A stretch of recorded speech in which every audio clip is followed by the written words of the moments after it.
महाराष्ट्र के विदर्भ में गढ़चिरौली जिले के चामोर्शी तालुका के कस्बे में और वेंगंगा नदी के तट पर यह शिव मंदिर अवतरित है और इसे विदर्भ की काशी भी कहा जाता है। तो आप देख सकते हैं यह मंदिर की एंट्रेंस है इस मंदिर की, जो बहुत ही विदर्भ में प्रख्यात है। लेकिन हाँ, भारतीय स्तर पर तो इसकी उतना प्रख्यात नहीं है। लेकिन हाँ, बहुत ही प्राचीन मंदिर है जो 8वीं या 12वीं सदी में बना हुआ है। हेमाड़पंथी मंदिर है, लेकिन इस पर कोई भी जानकारी आपको नहीं देगा। और जब मैं इसका उल्लेखन करता हूँ तो उसे खजुराहो भी कहा जाता है, एक छोटा खजुराहो का कहा जाता है। और विदर्भ की काशी भी शिव शक्ति अक्षरेखा है, उसके बीच में आने के कारण जो पहला जो है पंचभूत मंदिरों में केदारनाथ मंदिर आता है, और जो आखिरी मंदिर है रामेश्वरम का मंदिर आता है, शिवलिंग आता है के बीच में यह मंदिर आता है। और शिव शक्ति अक्षरेखा है उसके बीच में आता है, और उसके कारण यह मंदिर जो है बहुत ही लाभदायक कहा जाता है भक्तजनों के लिए। और एक आध्यात्मिक रूप से देखा जाए तो यह बहुत ही महत्वपूर्ण मंदिर है हमारे भक्तजनों के लिए। यह क्यों महत्वपूर्ण है हमारे भारतीयों के लिए, तो इसमें उत्तरवाहिनी नदी है जो आप देख सकते हैं। इसमें उसको ही लगी हुई एक उत्तरवाहिनी नदी है, जिसके कारण इसको और एक महत्वपूर्ण दर्जा देती है। और धार्मिक दृष्टिकोण से यह महत्वपूर्ण है। जब हम देखते हैं काशी को, जो वाराणसी हम अभी कहते हैं फिलहाल में वर्तमान स्थिति में, उसकी भी जो नदी लगी हुई है, उसको घाट लगे हुए हैं, वो भी उत्तरवाहिनी है। और यह विदर्भ में जो है ये नदी भी उत्तरवाहिनी है, जो वैनगंगा नदी है।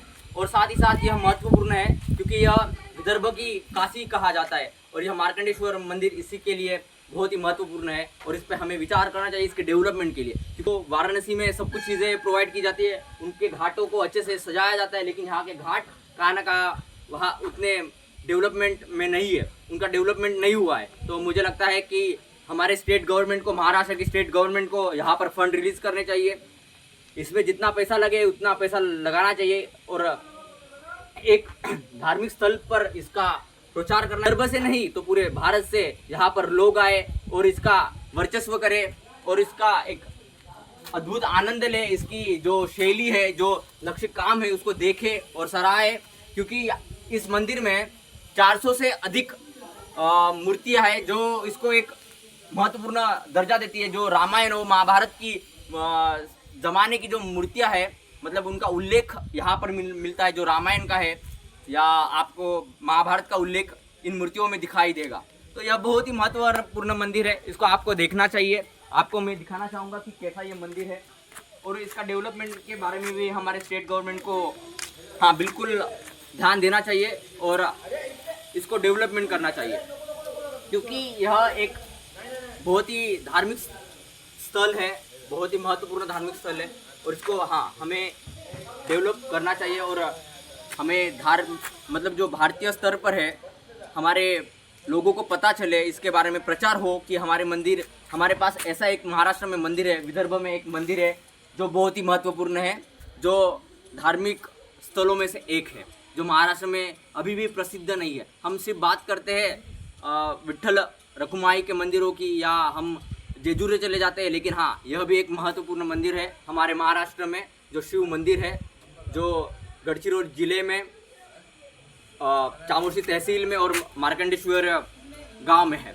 तो मैं कहना चाहूँगा इसमें आइए, आप ज़रूर विजिट कीजिए और आप इस धार्मिक स्थल को ज़रूर देखिए। क्योंकि यहाँ की आपको शैली, आपको यहाँ की जो महत्वपूर्ण नक्शे काम है, वो आप जब देखेंगे तो आपका मन मोहक हो जाएगा। और आपका एक धार्मिक वृत्ति से अगर आप यहाँ पर आते हैं तो आपकी मनोकामनाएं तो ज़रूर पूर्ण होंगी, मुझे ऐसा लगता है। धन्यवाद। तो यह मंदिर बहुत ही पुराना और प्राचीन मंदिर है, जो यह 8वीं या 12वीं सदी में बना हुआ है। और जब मैं इसका देखता हूँ, जब मैं बचपन से इस मंदिर को देखता हूँ, तो इसके बारे में हमारे भारत के भारतीय स्तर पर कोई बात नहीं करता है। वैश्विक स्तर की तो छोड़िए, या महाराष्ट्र के लेवल पे भी छोड़िए, इसकी कोई बात नहीं करता। लेकिन यह बहुत ही पुराना मंदिर है और जिसकी कोई बात नहीं करता। और यह हेमाड़पंथी मंदिर है जो 8वीं या 12वीं सदी में बना हुआ है। और साथ ही साथ